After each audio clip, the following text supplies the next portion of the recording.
por aceptar la invitación. Gracias, Bueno, yo quiero hablar contigo sobre la dolarización de la economía. El ejemplo de que no exista todavía una decisión oficial con respecto al tema de la venta de vehículos en dólares. ¿Cómo puede repercutir esto en la economía? Porque luego entonces los seguros seguramente también tendrán que, seguramente van a cotizarse en dólares, o los repuestos también, o los trabajadores ya pidiendo que si la empresa vende vehículos en dólares, que ellos también le paguen en dólares. ¿Cuán cerca y cuán lejos estamos de una total dolarización de la economía en Venezuela? ¿Eso es factible? ¿Es recomendable? Sí. Bueno, mira, quizás para quienes nos están viendo una primera aclaratoria, ¿no? Para poder explicar de manera sencilla y pedagógica el tema es que la dolarización puede ser una decisión oficial que tome el Banco Central de Venezuela conjuntamente con el gobierno y decidan sustituir el bolívar, la moneda nacional, por el dólar, ¿no? Eso yo lo veo improbable, ¿no? Sería muy duro para el gobierno bolivariano tener que sustituir nuestra moneda, que además lleva el nombre de nuestro libertador, el Bolívar, o el título de Simón Bolívar, pues el Bolívar, por nada más y nada menos que la moneda que representa el imperio, pues como principal enemigo del gobierno, ¿no? Eso lo hizo Ecuador en el año 2000, sustituyeron el sucre por el dólar. Eso lo hizo al año siguiente El Salvador, ¿no? Dolarizaron la economía. No creo que eso esté planteado en Venezuela ni que el gobierno se lo esté planteando. Ahora, eso no quiere decir... Que no puede ocurrir por la vía de los hechos. Exacto, que la economía no se esté dolarizando.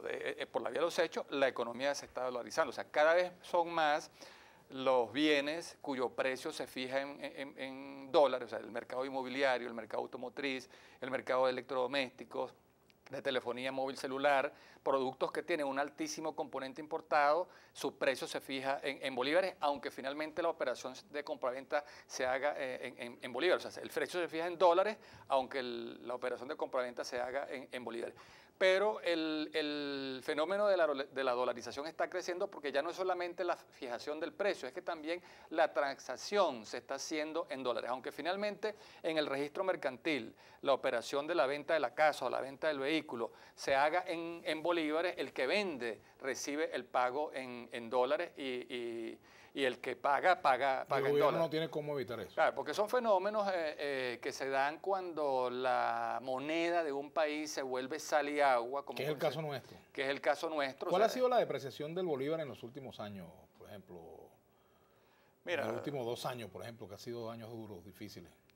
Cuando tú tienes una inflación en los 2 últimos años, que es 56.6% en 2013 y 68% en el 2014, y tenemos una inflación que va corriendo al ritmo de 10% mensual este año, te das cuenta cómo el poder de compra del bolívar se vuelve sal y agua. En esas circunstancias, o sea, nadie quiere tener bolívares. Un maestro que cobra un bono que tenía pendiente, un profesor universitario que le pagan unas obligaciones que estaban postergadas, pospuestas. O sea, lo primero que hace es tratar de proteger el poder de compra de ese pequeño ingreso comprando dólares al precio que esté. Entonces, cuando eso ocurre, ¿no? Cuando el poder de compra de una moneda se deteriora como consecuencia de las políticas económicas equivocadas, es que se dan estos fenómenos de dolarización, donde la moneda nacional deja de cumplir 3 funciones claves que debe tener toda una moneda, que de alguna manera ya lo explicamos en lo que dijimos antes. En primer lugar, la función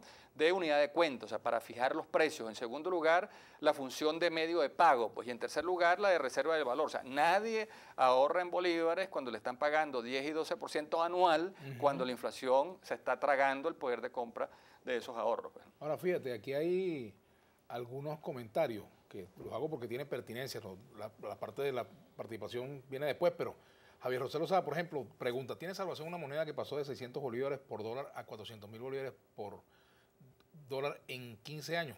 Se refiere pues al proceso aquel que hubo de revalorización del bolívar o de pasar de reconversión monetaria, pasar del bolívar al bolívar fuerte.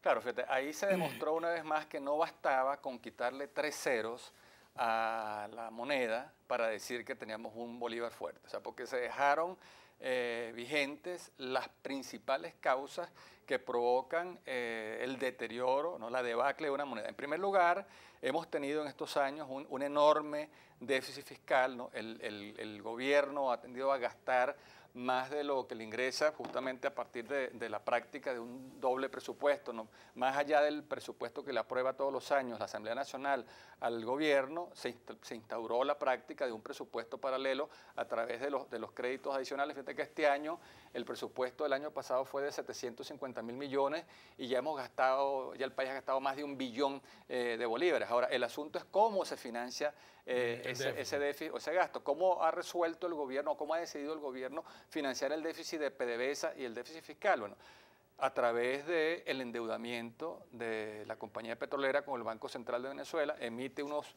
papeles, unos pagarés, ¿no?, que se los entrega al Banco Central de Venezuela. El Banco Central de Venezuela, ¿de dónde saca la plata?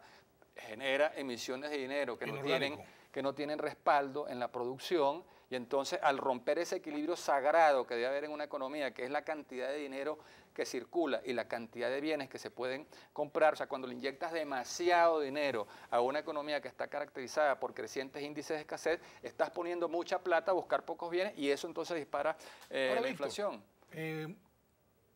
La independencia, la autonomía del Banco Central, ¿hay que regresar a la autonomía del Banco Central o buscar un esquema de autonomía del Banco Central? Sí, indudablemente para que pueda tomar decisiones. Sí. Yo creo que el balance que podemos hacer de la reforma de la ley del Banco Central en el 2005 y de las reformas que se hicieron luego en el 2009 y en el 2010 revelan de manera muy contundente que los resultados distan mucho, ¿no?, de los objetivos que se esperaban. O sea, al perder el Banco Central de Venezuela la autonomía en el manejo de las reservas internacionales y al perder la autonomía en la emisión de la moneda, las consecuencias han sido estas, porque ¿qué es lo que le da respaldo a una moneda? O sea, por un lado, por supuesto, la cantidad de bienes que hay en una economía, la cantidad de productos que puedes comprar con esa moneda, pero de otro lado también las reservas internacionales. Entonces, si el Banco Central de Venezuela no tiene autonomía en las reservas van palo abajo, de hecho están en su nivel más bajo desde el año 1997 para acá, cayeron por debajo de los 17.000 millones de dólares, y eso para un país que recibió en la última década 750.000 millones de dólares por concepto de renta petrolera, es una situación muy, muy comprometida, ¿no? Entonces, creo que si alguna lección nos deja esta historia es que es necesario volver a los mandatos constitucionales. Yo creo que la Constitución del 99 recogió con mucha sabiduría la importancia de mantener la autonomía del Banco Central de Venezuela, tanto en el manejo de las reservas internacionales como en la emisión de dinero, y creo que estos resultados tan precarios están dando un claro mensaje que es necesario restaurar la autonomía del Banco Central. ¿Qué pasaría, por ejemplo, y es una interrogante que hace también otro televidente, Antonio Pinto, qué pasaría, me parece pertinente, si se deja que pues el dólar negro sea el que gobierne la economía? Que el Banco Central se inhiba, por ejemplo, y se sueltan las amarras al libre cambio, por ejemplo. No, mira, yo creo que... ¿Qué pasaría? ¿Cuál sería el panorama? Mucha gente habla de que hay que eliminar el control de cambios. Ok, se le suelta las amarras de ese caballo. ¿Qué pasa? Sí. Yo creo que hay que ir a un proceso de desmontaje del control de cambios que, si bien se justificó en un determinado momento, como se puede justificar un control de precios en un determinado momento, o como se puede justificar el control de las tasas de interés en un determinado momento, el asunto es que esos controles no pueden quedarse para siempre, porque a la larga son más las distorsiones, son más las aberraciones, son más los incentivos perversos que genera que los problemas que intenta resolver. Entonces, el control de cambios que en un momento se justificó cuando el paro, cuando el golpe de Estado, el paro empresarial, el sabotaje a PDVSA, que había aquella fuga espantosa de divisas que amenazaba al país con dejarlo sin reservas, en ese momento se justificó, pero luego cuando los precios del petróleo empezaron a recuperarse, cuando el país empezó a recibir aquel deslave de divisas, tenía que haberse normalizado la situación. Y ahora el problema se complica porque entonces se ha implantado el peor de todos los controles de cambios, que es justamente el régimen de cambios múltiples. Cuando coexisten tasas de cambio donde un dólar vale 6.30 por un tipo de cambio, 12 por otro tipo de cambio y 200 por la otra tasa de cambio oficial y 400 o más en el mercado paralelo. O sea, 4 tipos de cambio. La enorme brecha, o sea, eso es, mira, ese es el peor de los incentivos para que los cazadores de renta traten de ver de qué manera que lo logran, siempre encuentran la vía, siempre encuentran la ruta, el camino para capturar los dólares baratos y después venderlos caros. Vamos a hacer una pausa, al retorno seguiremos conversando con Víctor Álvarez, economista.